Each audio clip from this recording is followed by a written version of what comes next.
Vamos olhar para este e para outros temas também, com a ajuda dos nossos convidados neste grande jornal. Rui Santos, deputado do Partido Socialista, Eduardo Teixeira, deputado do Partido Social Democrata. Eduardo, boa noite a ambos. Eduardo Teixeira, começaria por si e por estas declarações do ministro Miguel Poiares Maduro, tendo em conta que ontem, na ronda, mais uma de encontros entre o Ministério e os sindicatos, a própria FNE deu essa garantia, pelo menos a FNE, de que não remarcaria protestos se as datas fossem alteradas. Não quer aqui parecer que há mesmo um fim-capé por parte do Governo para não recuar um pouco nesta matéria? Em primeiro lugar, dizer-lhe que nós respeitamos muito o direito à greve, o direito à contestação, o direito ao que as pessoas entendem por justo para as suas atividades profissionais. Mas entendemos que o atual momento e a marcação desta greve, para um momento tão importante para as comunidades escolares, para os alunos, para as famílias dos alunos, que vivem, com certeza também, estamos a 48 horas apenas da realização do exame, é sempre um momento muito delicado, muito complicado, e penso que estas declarações do Sr. Ministro são sensatas no sentido de que os sindicatos não recuaram muito em relação ao que teriam que alterar. É bom termos a noção de que a marcação da data já se sabia toda a comunidade escolar, inclusive os próprios professores, mas principalmente os sindicatos, de que havia um momento muito importante, um momento de avaliação, um momento de continuidade, até por causa do ensino superior e a passagem ao ensino superior, e também de tranquilidade para com esta comunidade escolar que tem que prestar as suas provas, ter a possibilidade de aceder em condições vantajosas, porque vai provar, no fundo, Mas tendo em conta que as aulas já terminaram, se os sindicatos optassem por um dia mais calmo, em que não houvesse exames, não seria um pouco inócuo, pelo menos no ponto de vista dos sindicatos, o efeito desse protesto? Acho que se deve procurar urgentemente nas próximas horas uma solução de consenso, com certeza.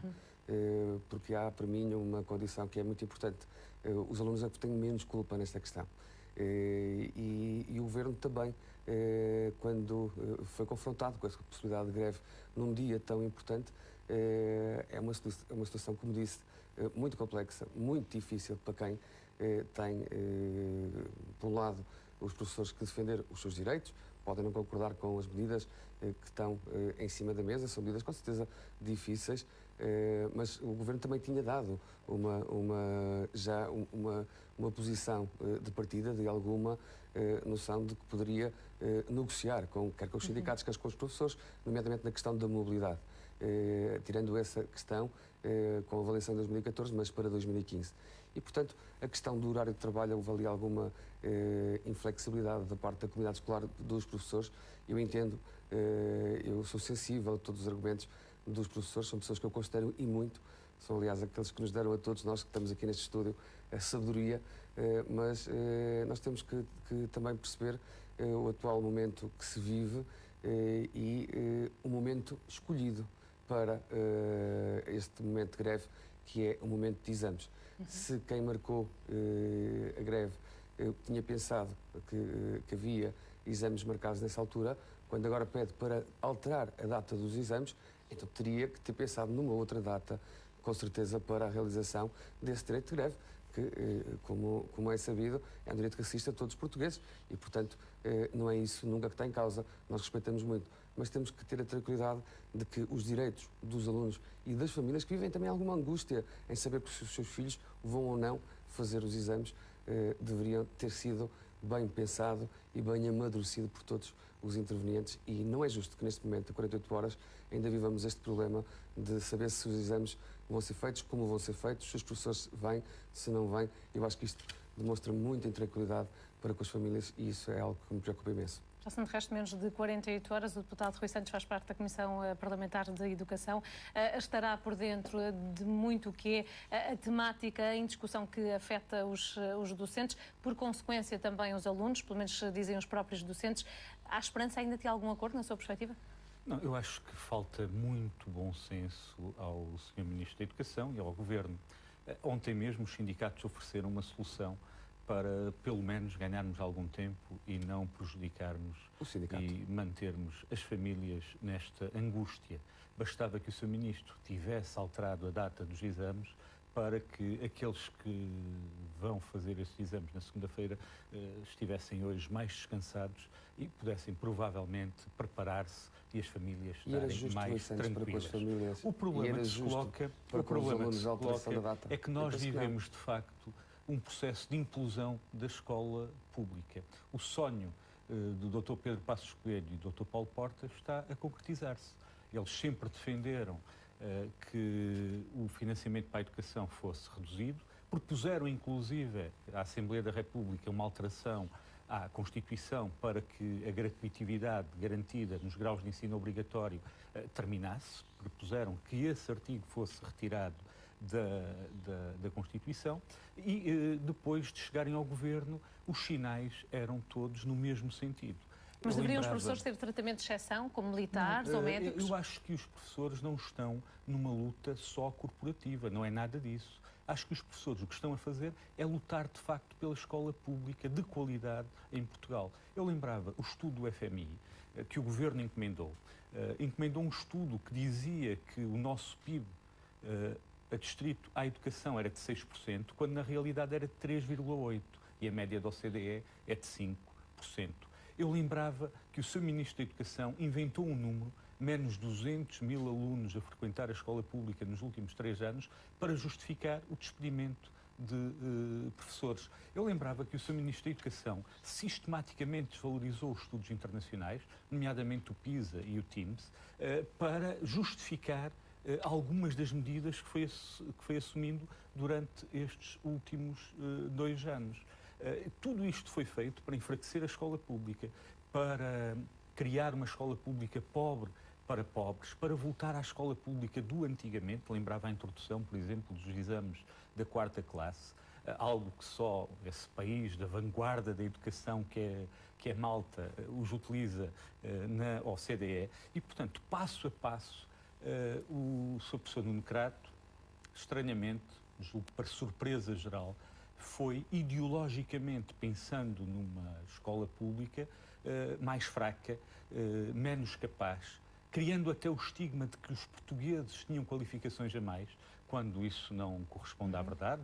Nós, apesar dos progressos feitos, só 30% da nossa população ativa é que tem 12 anos de escolaridade, quando a média da OCDE é de 60%, e só 15% da nossa população tem licenciatura, quando a média da OCDE é de 30%. E, portanto, em vez de investirmos na escola pública, em vez de salvaguardarmos os investimentos na escola pública, porque de facto tratam-se de investimentos e é através da qualificação e das qualificações que nós poderemos sair da crise, ideologicamente o Dr. Nuno Crato tem, aliás, cumprindo aquilo que disse, implodindo a 5 de outubro, utilizou essa figura em termos de metáfora quando ainda não era ministro, mas agora que chegou ao governo, não só implodiu a 5 de outubro, mas como está claramente a implodir o sistema de educação. Por falar em ideologia, ontem o secretário-geral do PS remeteu-se ao silêncio, ou pelo menos recusou comentar se apoiava ou não esta greve dos professores.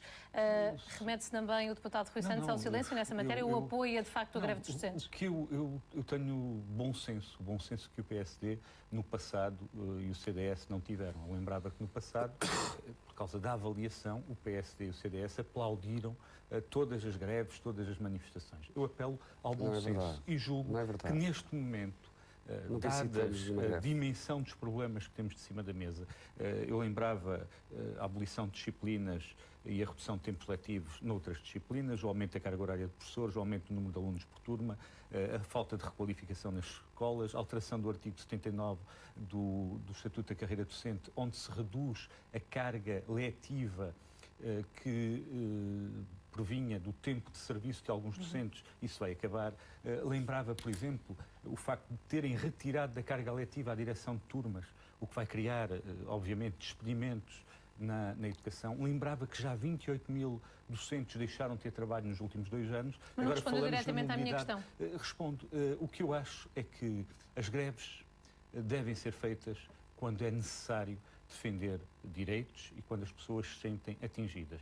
Eu julgo que é esta situação. Lamentamos que os professores e que o Ministério atire alunos contra professores, professores contra famílias, famílias contra professores, e que se tenha criado esta guerra. Nós, aquilo que apelamos é que devia haver bom senso. E lamentamos que ontem o Sr. Ministro, tendo tudo na mão, não tenha simplesmente resolvido a questão. E acho que isso era o que seria desejável para o nosso futuro imediato, para as nossas crianças, para os nossos jovens e para as suas famílias. Mas uma nota, não sei se só quer acrescentar para avançarmos nos temas. Duas ou três notas que penso que são relevantes. Convenhamos que não está em causa o PSD e o Governo querem sim, e portanto não é isso que está em causa, a questão da qualidade do ensino público em Portugal. O ensino público em Portugal é de reconhecida capacidade, é de reconhecido mérito, é de reconhecida qualidade e há sempre possibilidades de nós otimizarmos ainda mais essa qualidade e isso nunca teve fora de questão.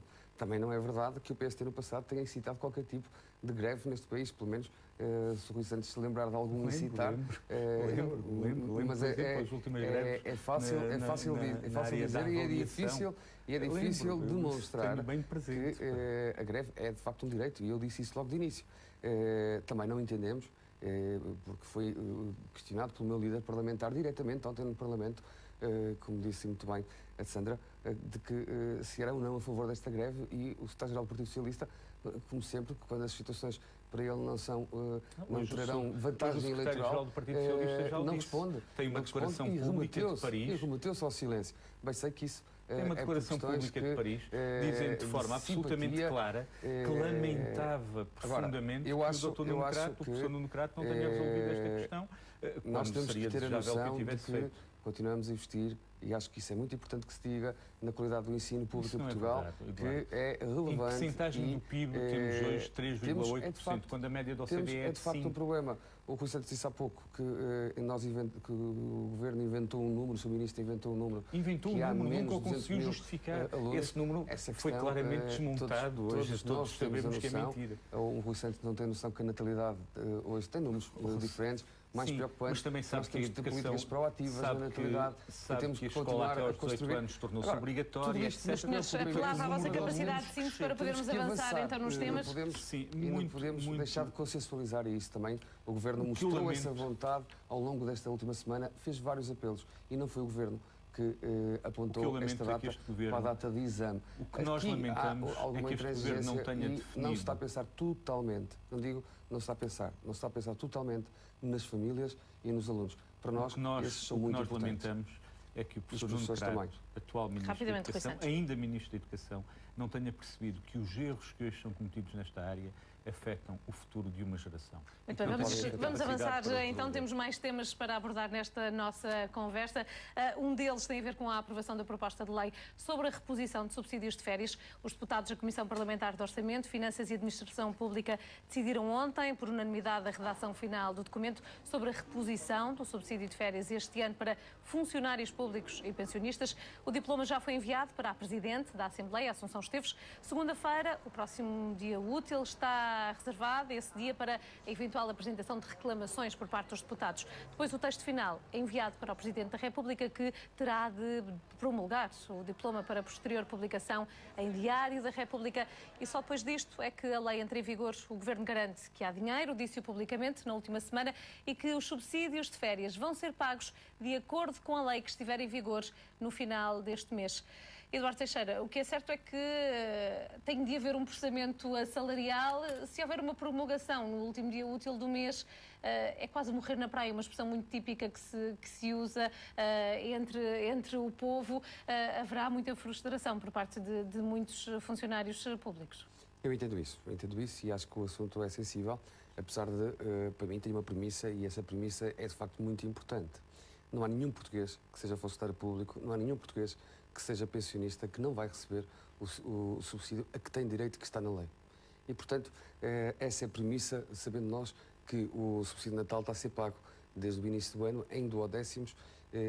Portanto, neste momento... Mas como explicar aos portugueses que estão apertados neste momento, dizer não é por falta de dinheiro que não vamos pagar, é só porque há uma questão legal, letra de lei que tem que ser esclarecida publicamente. Os portugueses, no momento que atravessam, percebem isso, até porque para muitos o dinheiro não é para ir de férias, é para pagar seguros, para pagar dívidas até. É verdade, e por isso é que há aqui uma questão que se encontrou uma solução que me parece de bom senso, que é não tem em causa que todos os portugueses, e são uma grande fatia dos agregados familiares, daqueles que recebem até 600 euros.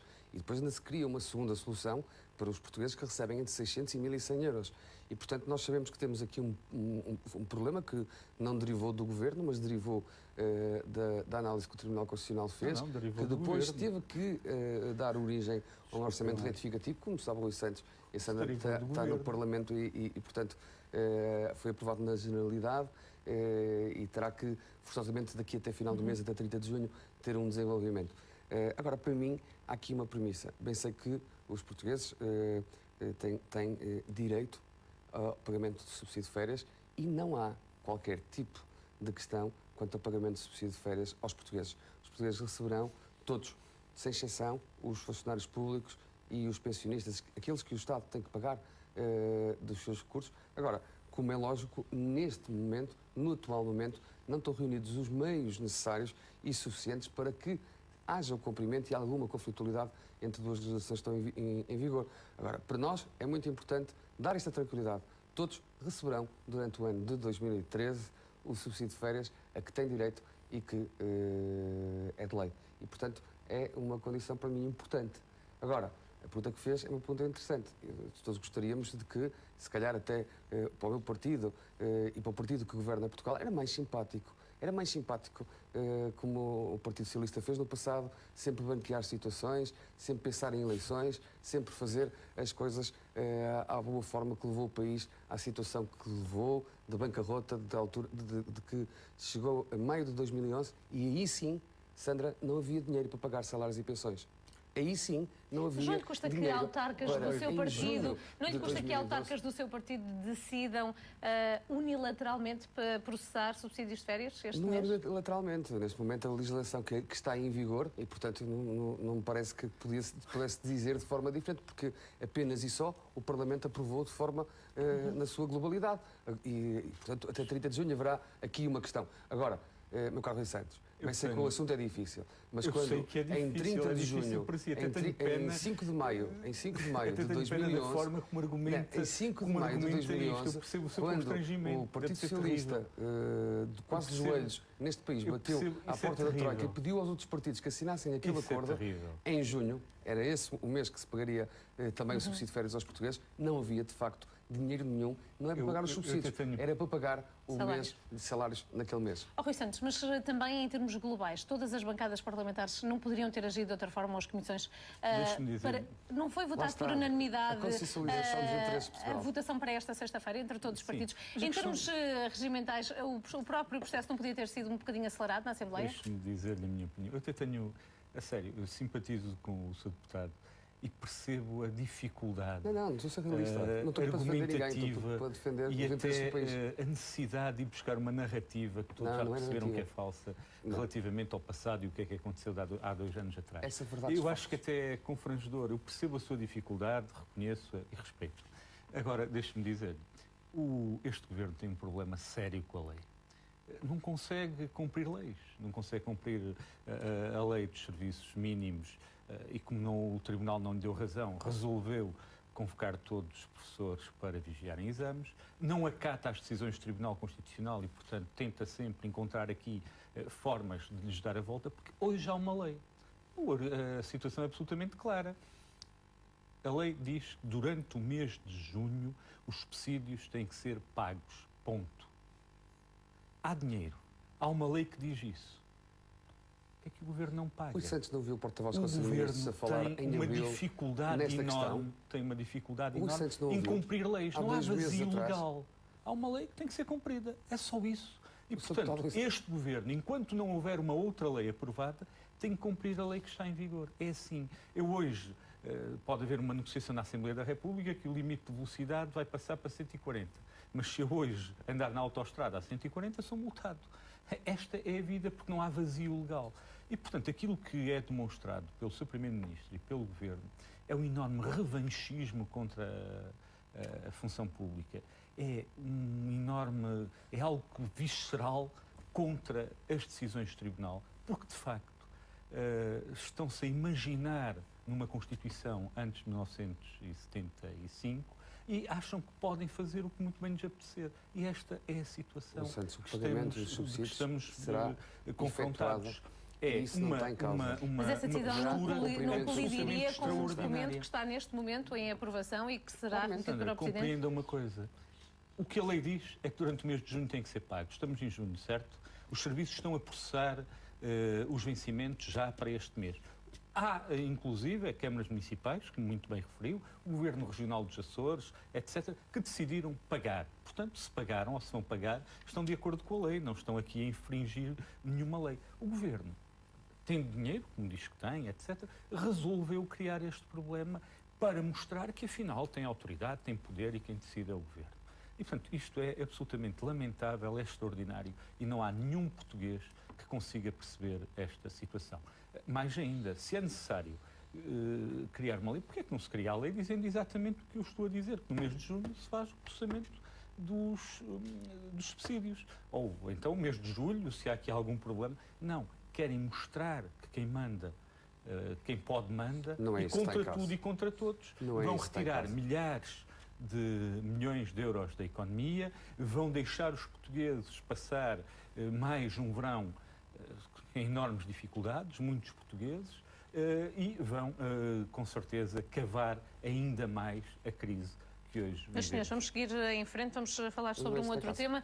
O futuro dos estaleiros navais de Viana do Castelo esteve esta semana mais uma vez em debate no Parlamento. A oposição acusou o Governo de ter levado a empresa a um beco sem saída e pediu uma estratégia de viabilização. A maioria parlamentar acusa por seu lado a oposição de demagogia populista e faz referência a uma auditoria que foi feita aos estaleiros em 2009 que defendia uma reestruturação da empresa na altura. A bancada social-democrata acusa mesmo o Governo de José Sócrates de ter escondido esse documento. Estas dúvidas foram precisamente levantadas e dúvidas acrescidas numa carta enviada ao PS pelo deputado Eduardo Teixeira, que está connosco. O PS tem documentos escondidos, na sua perspectiva? Nós queremos saber se tem mais algum documento escondido. Chegou-nos finalmente à mão, esta semana,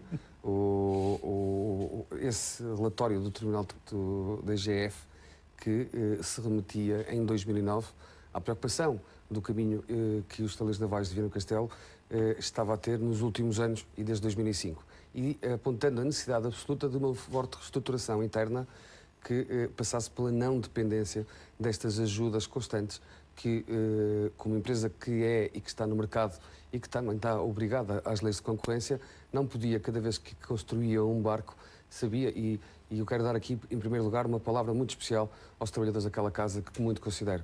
Eles próprios me disseram no Parlamento, em várias reuniões que tive com eles, quer no Parlamento, quer nos estaleiros navais de Viana, me disseram que havia inúmeros problemas de gestão nos últimos anos dos estaleiros navais de Viana. Sabe, Sandra, que cada vez que se começava a construir um barco naquela empresa, assumia-se internamente, e eles demonstraram, eles deram documentos de suporte sobre essa questão. Aliás, uma auditoria externa feita à empresa, sabia-se que, à partida, cada barco que era construído tinha, em média, alguns milhões de custo para a empresa, que já estava descapitalizada e estava em falência técnica, que não tinha suporte financeiro para assegurar aquele montante que era o diferencial entre o custo dos barcos e o dinheiro que receberiam pela venda. Isto era insustentável. Disfarçou-se com certeza durante muitos anos. Os estaleiros navais tiveram problemas desse índole. Por exemplo, construíram navios químicos que, em média, cada um dos navios deu prejuízo. Mas sabia-se, à partida, a mim o que me chateia não é os problemas que possam ter surgido durante a construção de um navio. É que, à partida, já se sabia que, quando se começava a construir, os trabalhadores não tinham culpa nenhuma, mas aquilo iria dar prejuízo. E o prejuízo não era assumido pelo armador do barco, era assumido pelo Estado. E, portanto, o problema dos estaleiros navais foi atirado sempre para a frente pelo Partido Socialista na última década. Chamam-se 2 últimos anos em que nada foi feito. Eu tenho a consciência perfeitamente tranquila, porque em 2008 era eu presidente distrital do Partido Social Democrata em Viana do Castelo e vi a primeira página no Jornal Nacional, semanário, talvez o maior semanário do país, e na altura a dizer que um navio Atlântida tinha problemas de estabilidade e que poderia ser recusado pelo Governo Regional dos Açores. E aí começou o grande problema do estaleiro naval de Viana do Castelo, a sério, em termos até de credibilidade. Eu não percebo que um Governo Regional açoriano, que tem por trás com certeza o Partido Socialista, um Governo da República, que tem por trás o Governo Socialista, uma Câmara Municipal de Viana do Castelo, que tem por trás o Partido Socialista, não tenham conseguido sentar-se à mesa naquela altura e evitar que os estaleiros navais de Viana do Castelo e o país, pelos vistos aquilo foi suportado pelo país, tenha um navio ainda atracado no Alfeite, que custou de forma direta 57 milhões e meio de euros, mais um segundo navio, que é o anticiclone, que ficou no estaleiro em construção de 17 milhões e meio e cujos custos totais, porque a indemnização foi paga aos açorianos num acordo arbitral duvidoso, que a Impordef já entregou à Procuradoria-Geral da República. Eu já teria a oportunidade para falar sobre o assunto. Entregou à Procuradoria-Geral da República para analisar e o Partido Socialista, na época, remeteu-se a um absoluto silêncio. Deixou que o governo açoriano tivesse não honrado o seu contrato, invocando uma cláusula que era o barco dava menos 2 nós. E que depois se provou, mais à frente, que isso não era verdade. O barco está lá, não foi mais vendido e o Estaleiro Naval de Viana do Castelo não ganhou nenhum mais contrato. Isto é problemático. E sabemos agora que em 2009 o secretário de Estado das Finanças da época entregou um despacho, porque o documento já está no Parlamento e, portanto, estamos todos à vontade para falar sobre o assunto.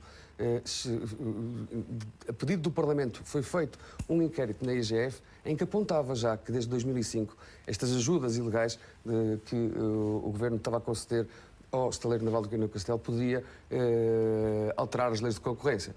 E então o Governo do PS preferiu guardar esse despacho, esse relatório que tem 80 páginas de indicações, preferiu guardá-lo e não executá-lo.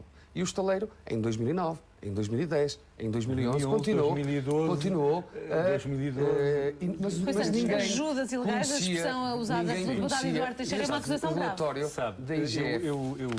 Lá está, quer dizer, eu há situações Mas os estaleiros navais de Viana do Castelo acabam por ser um bocado um exemplo de um sintoma do que aconteceu com muitas empresas sob a alçada do Estado nos últimos anos. Os problemas dos estaleiros navais de Viana do Castelo é um problema grave, complexo. É um problema grave, complexo e tem a ver também com todo o contexto. Mas não vem de agora, não vem dos últimos 2 anos. O problema é que nos últimos 2 anos tudo piorou, tudo se degradou. Em 2 anos não se pregou praticamente um prego nos estaleiros de Viana do Castelo, tendo lá 600 trabalhadores. O Partido Socialista despedir 420 trabalhadores, como o PS fez em 2009. Nunca se foi proposto. O plano de reestruturação isso não corresponde à verdade e vocês sabem que não é verdade. Desculpe, é verdade. E, portanto, o que nós tínhamos previsto é que, à medida que as aposentações se fossem sucedendo, não entrariam novos trabalhadores.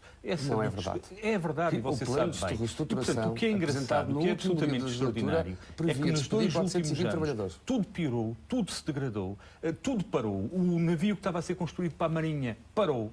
O CDS nada fez, julgo que tem o Ministro da Defesa nada fez, o PSD nada fez, tudo se degradou e agora o PST e este Governo vêm falar num relatório que com certeza lá tem há 2 anos, porque ao contrário do que fez Paulo Portas, nós não precisamos digitalizar documentos quando saímos dos governos, porque todos os documentos ficam no Governo. No rato não há digitalização de documentos, nem há documentos secretos. Portanto, o Governo tem há 2 anos esse relatório em mãos, há 2 anos que governa o país e a única coisa que fez foi deixar degradar e muito a situação, que já por si era muito complicada. Aliás, o que fez nos estaleiros, fez no país. Que saudades temos, apesar de tudo, do país de há 2 anos atrás. Nós encontramos uma solução, sabe? Não encontraram solução nenhuma. Cada vez que... A solução que encontraram foi despedir 600 trabalhadores. Vamos ser que saudades temos do país há 2 anos atrás. Esse assunto que eu tenho lutado muito é o estaleiro naval, porque considero que é importante e é estratégico para o país. Mas há uma garantia que eu lhe dou. E é uma garantia que lhe dou. E é uma garantia que lhe dou. E que dou também aos nossos... Dará muitas garantias. Agora candidata à Câmara Municipal de Viana. Mais do que o Partido Socialista tinha feito.